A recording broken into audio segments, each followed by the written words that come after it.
గిరిజన అటవీ శాఖ ఉద్యోగస్తులపై దాడిని చేసిన శ్రీశైలం ఎమ్మెల్యే బుడ్డ రాజశేఖర్ రెడ్డిపై చర్యలు తీసుకోవాలని నంద్యాల జిల్లా ఎస్పీ అదరా సింగ్ రాణాకి గిరిజన సంఘం నాయకులు వినతి పత్రం అందజేశారు.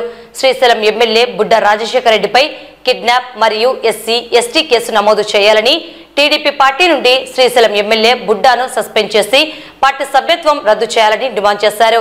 శ్రీశైలం ఎమ్మెల్యే బుడ్డాపై చర్యలు తీసుకోకపోతే రాష్ట్ర వ్యాప్తంగా ఆందోళన చేస్తామని ఏఐబీఎస్ఎస్ రాష్ట్ర యువజన వర్కింగ్ ప్రెసిడెంట్ ఎస్కే బాలానాయక్, జీపీఎస్ రాష్ట్ర అధ్యక్షుడు రాజు నాయక్, జేజీబీపీఎస్ శ్రీనివాస నాయక్ హెచ్చరించారు.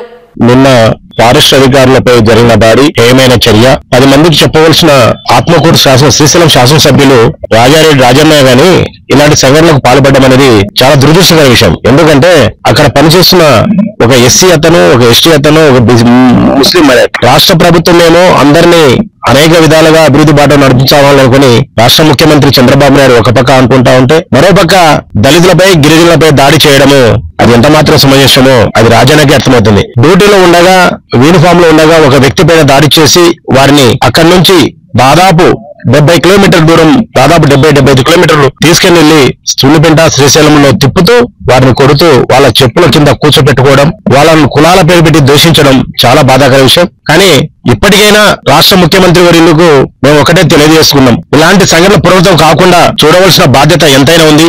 ఇలాంటి చర్యలు పాల్పడిన వారికి ఖచ్చితంగా ఒకసారి రాష్ట్ర ప్రభుత్వం వారిపై చర్యలు తీసుకుంటే మరొకరు ఇలాంటి సంఘటనలు చేయకుండా ఉంటారన్నదే మా అభిప్రాయం. ఇలాంటి సంఘటనలు ఎక్కడ జరిగినా గిరిజనులకు ఆల్ ఇండియా బంజారా సేవా సంఘం అనేది దేశవ్యాప్తంగా ఉంటుంది. దీనికి మేము పార్టీలతో పాటు సంబంధం లేకుండా ఖచ్చితంగా అందరం బంజారాలు అయితేమి అన్ని కులాలతో కలుపుకొని అతనిపై చర్యలు కనుక తీసుకోకపోతే ఖచ్చితంగా రాష్ట్ర వ్యాప్తంగా ఉద్యమాలు చేపట్టడానికి కూడా మేము ముందుంటామని తెలియజేస్తూ, నా పేరు బాలు నాయక్, ఆల్ ఇండియా బంజారా సేవా సంఘం రాష్ట్ర యువజన వర్కింగ్ ప్రెసిడెంట్.